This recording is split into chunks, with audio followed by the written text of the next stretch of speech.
हरे कृष्ण। 1 दिसंबर को मोक्षदा एकादशी है, तो आज हम जानेंगे कि मोक्षदा एकादशी की व्रत कथा क्या है।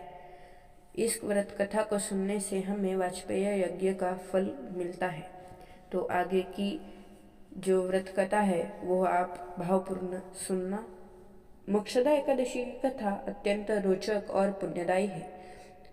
प्राचीन काल में चंपा नगरी में वैखानस नामक एक अत्यंत धर्मात्मा राजा राज्य करते थे।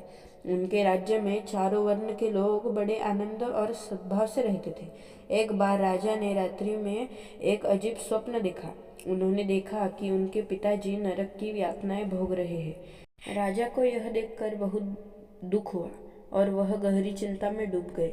सुबह होते ही राजा ने अपने ब्राह्मणों और विद्वानों को बुलाया और उन्हें अपना स्वप्न बताया।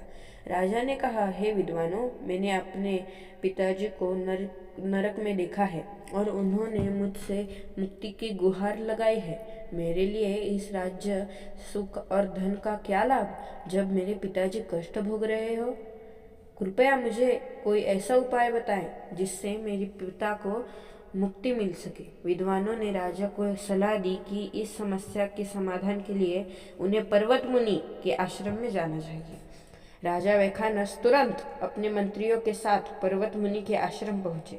राजा ने मुनि को साष्टांग प्रणाम किया और हाथ जोड़कर अपना दुख बताया। राजा की व्यथा सुनकर मुनि ने कुछ देर के लिए आंखें बंद की और अपने योग बल से राजा के पिता के कर्मों को जाना। मुनि ने राजा से कहा, हे राजन, तुम्हारे पिता ने पूर्व जन्म में एक पाप किया था जिसके कारण उन्हें नरक की प्राप्ति हुई है। इसका समाधान सुनो। मार्गशीर्ष मास में शुक्ल पक्ष की जो एकादशी आती है उसका नाम मोक्षदा एकादशी है। तुम यह मोक्षदा एकादशी का पवित्र व्रत विधि विधान से करो। इस व्रत से जो पुण्य तुम्हें प्राप्त हो उसे तुम अपने पिता को संकल्प करके अर्पित कर दो। मुनि ने राजा को आश्वासन दिया कि इस व्रत के प्रभाव से तुम्हारे पिता को निश्चित रूप से नरक से मुक्ति ही मिल जाएगी। मुनि की आज्ञा पाकर राजा वैखानस अपने महल लौट आए। जब मोक्षदा एकादशी आई तो राजा ने अपनी प्रजा के साथ विधि पूर्वक व्रत रखा और पूरी रात जागरण किया। व्रत से प्राप्त हुए संपूर्ण पुण्य को उन्होंने अपने पिता को समर्पित कर दिया।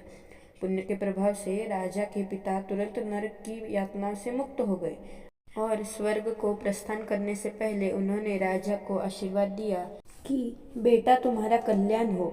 यह कहकर वो स्वर्ग में चले गए। राजन जो इस प्रकार कल्याणमय मोक्षदा एकादशी का व्रत करता है उसके पाप नष्ट हो जाते हैं और मरने के बाद वह मोक्ष प्राप्त कर लेता है।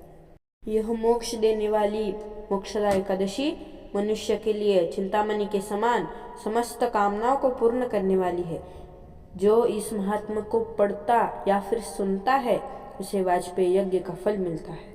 हरे कृष्ण। ऐसे ही तिथि विषयक और माहिती के वीडियो के लिए इस चैनल को फॉलो करें। धन्यवाद। हरे कृष्ण।